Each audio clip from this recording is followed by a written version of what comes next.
الدقه ممكن تجيك من القريب قبل من البعيد، والاذى يجيك من اقرب الناس ليك. صوروا اكثر انسان كيبغيك هو اللي ممكن يأذيك ويحرمك من نعمه البصر، وهو نفسه من كيحس بالغلط كينتحر. هذه هي قصه اللي غنعاودوا لكم اليوم في حكايات يوميات، قناتي وقناتكم اللي ان شاء الله غتكون هي المفضله، واللي غتكون قناه مخصصه للعبره اكثر من الفرجه.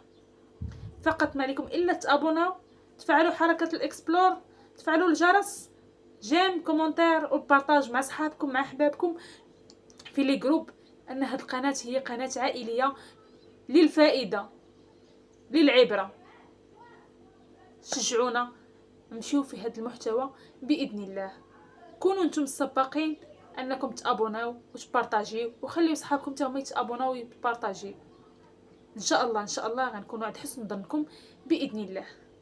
حكايتنا اليوم هي حكايه اهتزت لها مدينه مكناس سنه 2021 وبالضبط في ويسلان. هاد الحكايه هذه خلات الكبير والصغير يبكي، ناس القانون وتاسفوا على هاد الوضعيه هذه وعلى هاد الحاله هذه، حاله كتقطع في القلب. البطله ديالها هي رشيده واشرف. رشيده هي واحد الفتاه اللي تخلاو عليها العائله ديالها وهي مازال رضيعه، تخلاو عليها ماشي رماوها وهي الحما وما معترفش بها باها ولا امها، لا، تخلات عليها امها ما بغاش تهزها معاها وباها ما بغاش يهزها معاها بعد ما انفصلوا وهي باقا رضيعه، لان الوالدين ديالها كانوا مزوجين. مجرد ما جات رشيده للدنيا الوالدين ديالها انفصلوا. الام كتقول ليه هزها انت، هو كيقول لها لا بنتك تهزيها انت. وللاسف حتى واحد ما قبل يشد رضيعه صغيره حتى حد ما قبل يشدها. الاب مشى تزوج بنحياته، والام حتى هي مشات تزوجات وبنات حياتها وسمحوا في الدريه.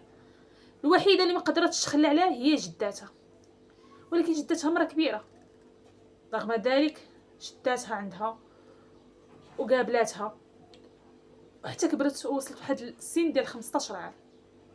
توفات الجده للاسف. العمر ما كيبقاش دايم، ضروري واحد النهاريات كيجي كيوفى الاجال. عمرنا وعمركم عند الله سبحانه وتعالى. فالدريج قالت غنمشي عند الاب ديالي مهما كان هو با انا طرف منه ما غيلوحنيش. فعلا مشات عنده ولكن ما استقبلهاش، شافها بحال شاف عفريت قدامه، لا هو لا الزوجه ديالو. الدريه ما يهمهمش واش واكله ولا شاربه، يقدروا ياكلوا ويتجمع هو وولادو ومرته ما يعيطوش لا يقولوا لا فلانه اجي، رشيده اجي تاكلي، اجي تعشاي، اجي تفطري، ما يتسوقوش. نهار المخير ينوضوا يعيروها ويضربوها ودايرينها كالخدامه، عاملوها معامله خايبه. واخا تكون داخل من الزنقه مدخلينك وما يعاملوكش هكاكين. رشيده صبرت تعيط وهزات راسها وقالت غنمشي عند امي الحنانه اللي تعذبات عليا 9 شهور، فما يمكنش حملات بيا 9 شهور وهزاتني في كرشها، ما يمكنش غتسخى بيا. لكن للاسف ان نفس المعامله اللي عاملها الاب عاملتها الام وعاملها الزوج الام واولاد الام الاخرين، تحد ما كان اعترف برشيده وكانهم ما ولدوهاش في يوم من الايام. رشيده استسلمت وعرفت راسها انها ما كتسوى والو عند ديك العائله وغير زيد ناقص. قررت تهز راسها وتعطي راسها للزنقه. قالت الشارع يمكن يكون ارحم ليا من هاد العيشه البائسه اللي انا عايشاها وسط اهلي وسط ناسي دمي ولحمي وسمحوا فيا، البراني يمكن ما غيسمحش فيا. فعلا من خرجت للشارع تعرفت على اشرف كيخدم غارديان. تعرف عليها، عاودات له حكايتها عفوا. اشرف بقات فيه، كرا لها واحد الدار وبقى معاشر معها بحال اي زوجين، فقط انه ما بيناتهمش واحد العقد. ولكن اشرف كان كيبغيها ديال بصح، دم جوفو كيعطيه عليها، باع موطور وعطى فلوسو الرشيده باش تصرف، كيصرف يخدم ويجيب ليها ها كيما تصرفي ها كيما تاكلي. فقط العقد الزواج اللي ما كانش بيناتهم. الجيران لاموه، عيبوا عليه وعيبوا على رشيده، ويلي دوك الجوج عايشين في الحرام، ويلي هادي نعت الاسوأ نعتوه به. لكن اشرف ما تخلاش على رشيده، كان كيبغيها. للعلم ان اشرف راه انسان طيب وعنده واحد السمعه زوينه وسط الدرب، انسان خلوق، فقط البليه اللي عنده، البليه، الله يعفو على الجميع. فبقى مع شرهو ورشيده ساكنين مع بعضياتهم، كيكميو مع بعضياتهم، كيشربوا مع بعضياتهم، ولكن شادين تيقاروا، ما كيأذيو حد، ما كيقربوا لحد. لدرجه ان موت اشرف سخطات عليه وقالت له هسخط الرضا الى متفرق على رشيده، هذيك السيده راه غتدمر لك حياتك، ما تليقش لك، ما كتشرفناش، ماشي من المستوى ديالنا، هذيك راه غير بنت الزنقه بين قوسين. اشرف ناضو حيه على مو، ما تقبلهاش انها تقول ديك الهضره على رشيده، حيت كان كيبغيها حب جنوني. غير هو السؤال مطروح، علاش ما داروش العقد؟ بقى رشيده بقات عايشه حتى واحد النهاريات اشرف كيسيق الخبار انها على علاقه غراميه مع الصديق ديالو، ما تقبلهاش، حيح غوت سكر وجا حيح عليها، عربط في الدرب، ما خلى سبان بالمعيول خايب، ما خلى اي حاجه كيعرفها عليها عيرها بها، ما خلى الفلوس اللي صرف عليها عيرهم بها، عيرها بماضيها بحاضرها. ولكن كشكش كيف ما كنقولوا وصل ديك الاخر المرحله الاخيره على قامه الله اكبر. رشيده عيات هزات راسها في يوم من الايام هو ما كانش، واخوات ديك الدار اللي كان كاري لها اشرف، وتحولت لحي اخر ومشات عشت فيه.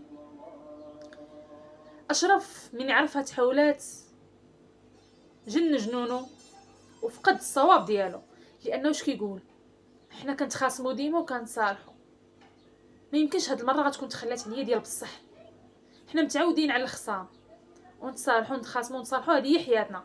هاد المره ما يمكنش رشيده غتبعد عليا ديال بصح، ما يمكنش غتكون مشات وخلاتني وانا سمحت في العالم على قبلها وتحديت العالم على قبلها، فكيفاش هي اليوم غتسمح فيا؟ بقات الاحداث بحال هكاكين وهو كيحاول يقلب على رشيده فين سكنات، حتى عرف بلاصتها بالضبط وجابوا له خبارها فين كاينه. ما غيتعطلش وغيمشي غيسكر مزيان وغيجي للدرب.